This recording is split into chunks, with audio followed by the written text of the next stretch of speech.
It's been a year since I replaced the oil pan with the one made from anodized aluminum, and I was wondering what's the condition. Right, I'm about to do oil change. It's been 12,000 kilometers. I think it's a good time for it, and I wanted to show you what my experience has been so far and what's the condition of my job from a year ago. Yeah, so my experience so far is more about it's been really good. I'm very happy with the change. The oil temperature, I think the maximum level I have seen reaching it so far is 100 degrees, really good.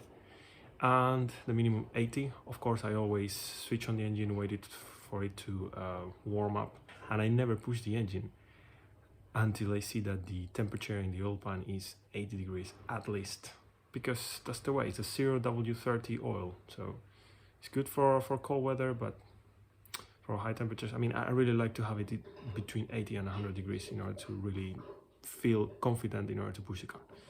Then consumption wise, if you drive like a grandpa, it reaches 5.6 per 100 kilometers, really good.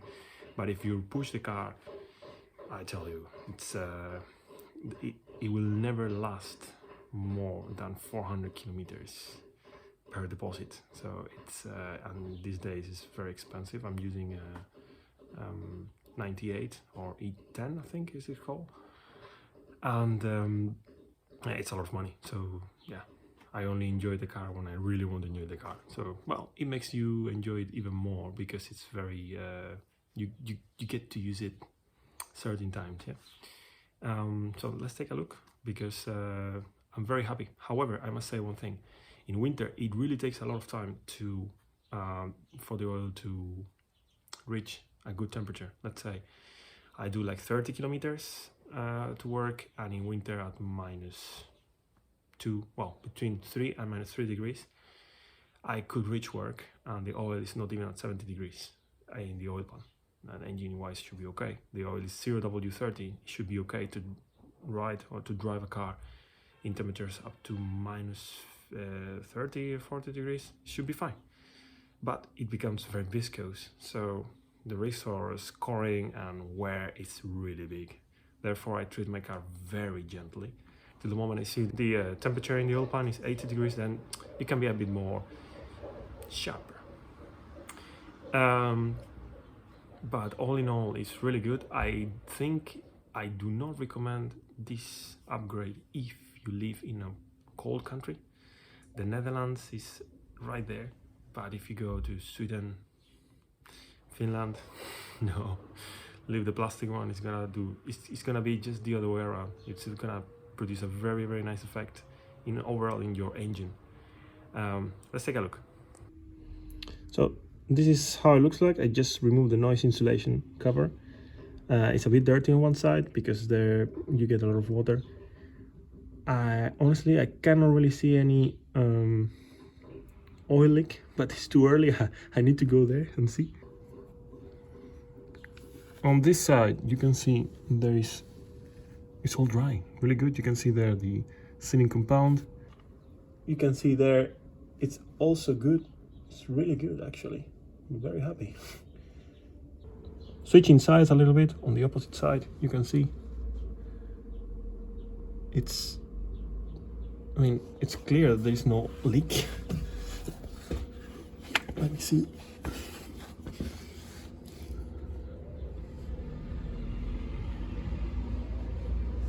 Sorry for my shaky hand. I'm in a very compromised position right now. That is all looking really good. 10 out of 10 for Javi. Then we have an issue. We had an issue some time ago. I don't know if I was pointing towards that drop. You see that drop there? What you just saw there, it was the limited slip differential, the front one. There's no rear here, it's only front wheel drive. In the oil pan upgrade video, I show you that there was a bit of a puddle there. There's a drop now, and I'm a bit concerned. I went to the dealer and I said I'm having this issue with the car. There's a lot of oil where the gearbox is. I already have been playing around with the oil pan, but these are two completely different things. And they say, okay, we'll take the car and we'll check it out. They checked it out. They said, yes, this is a very well-known issue with an O-ring in one of the actuators for the gearbox or for the LSD. They were not very specific, I guess, confidentiality. And they said the job is around 2.5k as far as I know, because they have to remove the entire transmission box. But because it's a very well-known issue and your car has very little kilometers, it's in a very good condition, we are doing it for free. I mean, even if it's not in a good condition, they should do it. It's a known issue. It's a factory fault. So if you have the same issue in your car, this is a 2019 model, and you're having the same issue, just don't do anything. Check first with the dealer. This is the noise insulation cover. It's all good. Yes, there's a little spot there. I am wondering if those drops that I just showed you are because of the change, some remaining oil, or it's really that it's leaking again. Then I don't know. I don't understand what's going on. But I'm gonna clean it and check it out probably by the end of this year.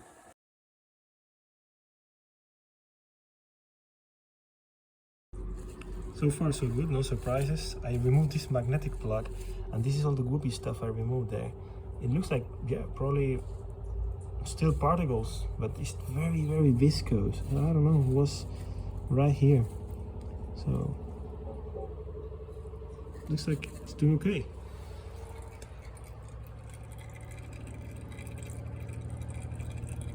Now let's leave it like that for some time.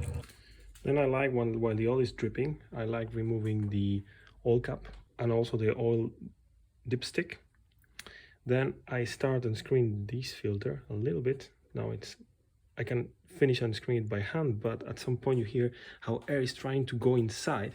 Now in the meantime, I would like to replace the air filter. This one has been here since the car was purchased, and I believe since the car was actually released from the dealer.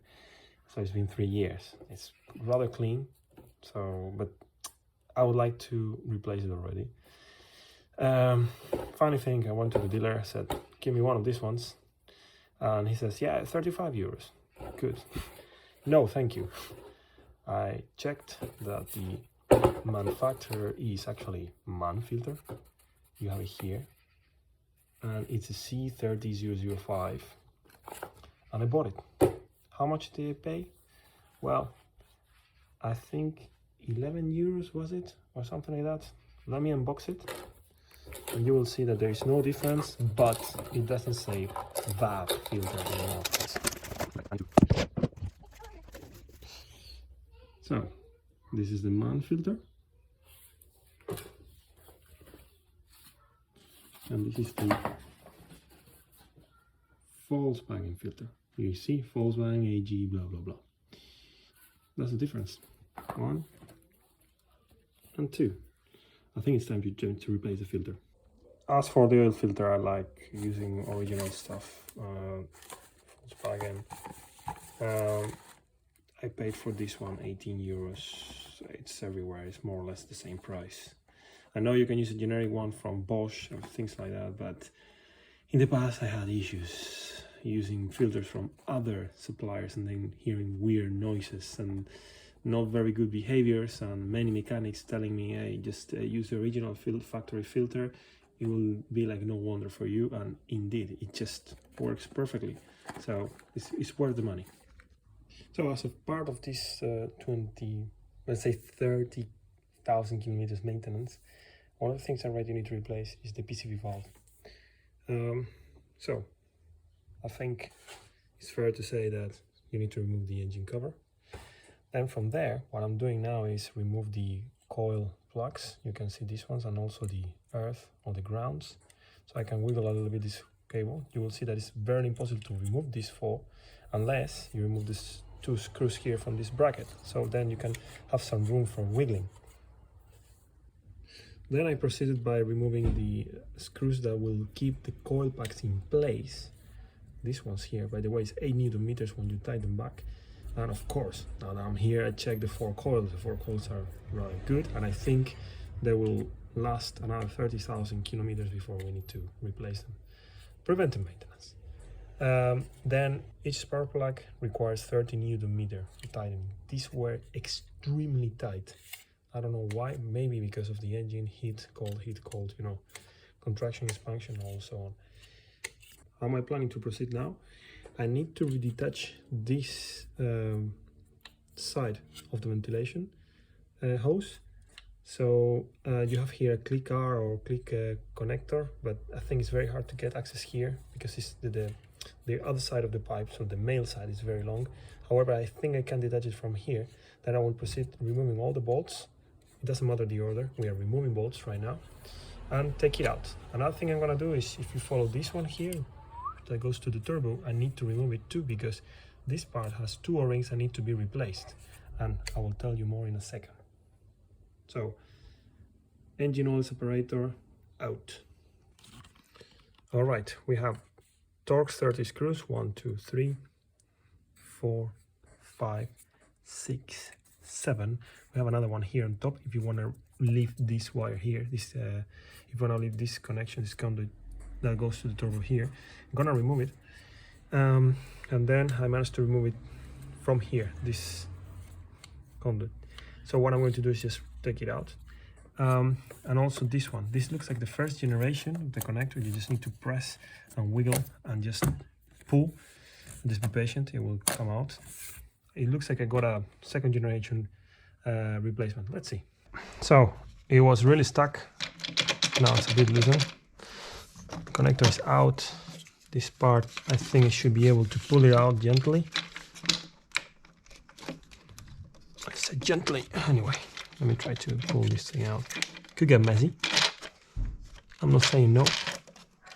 Whoa! It's coming, it's coming.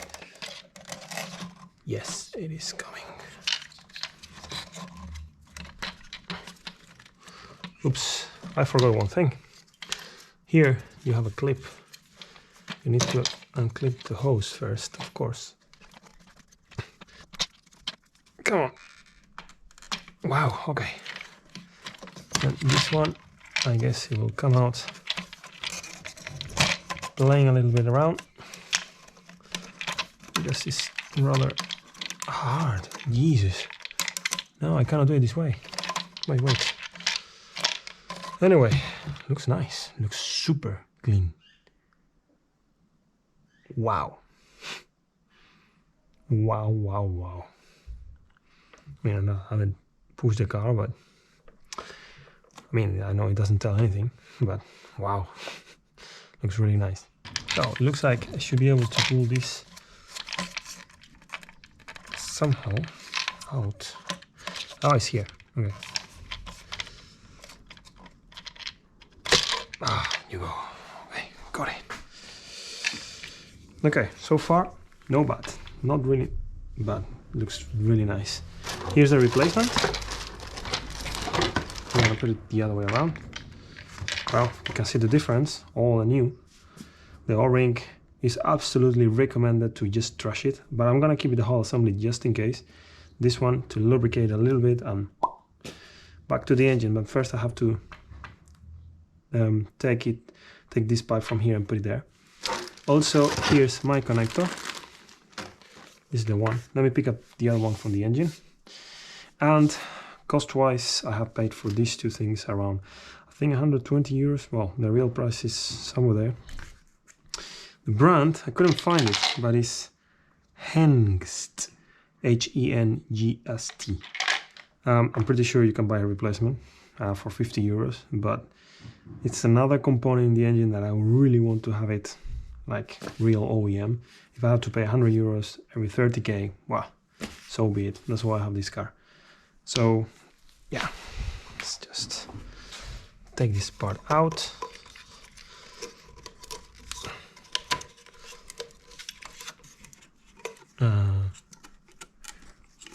Yeah, it's rather difficult. Give me a second. Should be able, if I'm full of oil.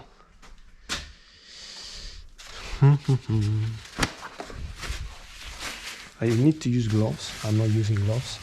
I don't feel like gloves today, is very warm. I have this pipe here. Ooh, okay, this one, I could remove this one if I want. And there is another one. Phew, this one is well hidden, man. Okay, torque 30.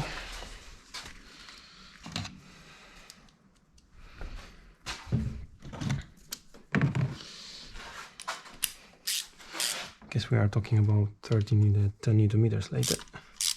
So somehow I am getting in conflict with this one here. This comes from the coolant reservoir, and here there is another one. I don't know if I will be able to loosen it. It's too... Oh, looks like I reached it. Never say never. There you go.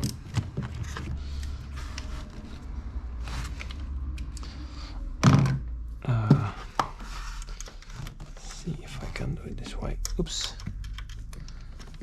I know you don't see shit, but I do. Okay, I don't want to loosen it too much. Just want to have enough play. That's it. Okay, so this is the connector. Instruction tells to replace these two O-rings, but you cannot buy these two rings. Of course, you need to buy the whole thing. And this is the new one. I'm wondering, this one is a bit flattened here. Well, two very similar assemblies, very similar. But here, you see, you can press this one, and this one you can't. You need to really also... It's not intuitive. This one it is, because it allows you to press. This one, what do I do? So, okay, this one goes here and this one goes here. Let's clean the area and place the other one back. It is all more or less clean. I think it looks like a recently machined surface. It looks very nice. It's been a long time since I don't see this kind of nice engines. Looking super nice. Anyway. If you have the same question as I used to have, so how does this work? Ideally, we have oil coming from here and from here. Yeah, the oil from here goes straight to a separator, well, cyclonic separator, which is this one, but you have a bypass valve. I will tell you how it works later. Then you see this hole here. This is for the rest of the area, and then you have here also a diaphragm. So depending on the power demanded, you can actually bypass all these gross that comes from the engine, the vapors containing the oil particles, and you can skip the oil separator and it will go straight to either the turbo or your manifold. What happens? At low RPMs, you are getting the best results because the oil is filtered through all the stages, but everything ends up in your manifold, which is this one here. Then at very high demand, what happens is that we skip all the filtering stages and we go straight to the turbo, and the turbo will send it right to the intercooler and the intercooler manifold, and then it goes to your engine. Therefore, this addition to carbon buildup. I thought this was a click art, like clamp, but it's not. It's something completely different. And I managed to find my way to work around it, but I think a worm clamp here will do very well. I want to try to bring it back to where it was. I don't know if you see the first tab here should go where this lip is, and then I need to bend the lip back. If I don't manage, I think I will just place a worm clamp instead. I think it will do the job perfectly. I found one, the last one, and I just found it. So I think you know how I'm feeling. The screw, it looks like it's galvanized, but the rest is all stainless steel, as in this one. I think these ones are one-time use only. I mean, I don't have the tool, and it looks like you really have to, yeah, once everything is clamped, you need the tool to really clamp it here and deform it. So yeah, I don't have it. I think this one's going to do the job perfectly. Yeah, it looks a bit bulky, but it's going to be fine. Now, I'm gonna apply a little bit of oil on the interfaces. The whole O-ring is gonna be like moisturized. And then I'm gonna place it back. The oil separator is in. I just placed this pipe back, and because I wanted to check if there was a volume conflict with this worm clamp. So far so good. I still need to check after all this, but now it's time to place the screws for the oil separator unit. 7 Newton meters, and sequence is 1, 2, 3, 4, 5, 6, and 7. Easy peasy. Then after this we need to let's go over all the connections we need to make. We have first the connection towards the carbon filter, which is done already. I think there is enough clearance for these 2 wires, and it's all is good. Also the bracket that goes below, and you cannot really see, maybe here, this one is already in place. Then I go to the rear side, the connection to the turbo. This one is so nicer compared to the other one. And then also for the blow-off valve, that's all good. Perfect. Now I am going to continue with the connections for the brackets from the coolant. This one and right there. I dare no more than 10 Newton meters. Just a snug fit is just fine. I'm not even going to look for the torque specs for this one, for here, for these ones. Screws in, so now coil packs, coil connectors and ground in. The tightening torque for these bolts is just give it a snug fit, that's it. It's just ground. You need to make sure that you have a good connection. And last but not least, remember about these 2 bolts, I wouldn't give more than 10 Newton meters. And I forgot something. Yes, I did. From here, maybe if you pause the video, you will maybe you will be able to figure out what I forgot.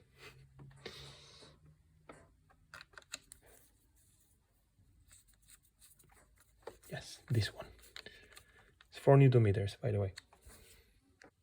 Well, now that everything is finished, last step would be to switch on the engine and look for faults, because maybe you have a vacuum leak. Then you need to take everything out and see where you missed.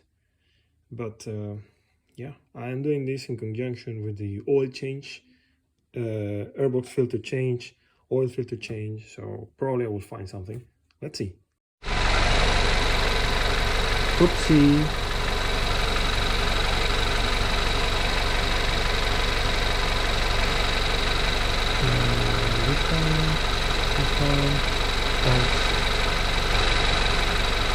Okay, this is green, data bus, error, whatever, done. That's because I disconnected the coils.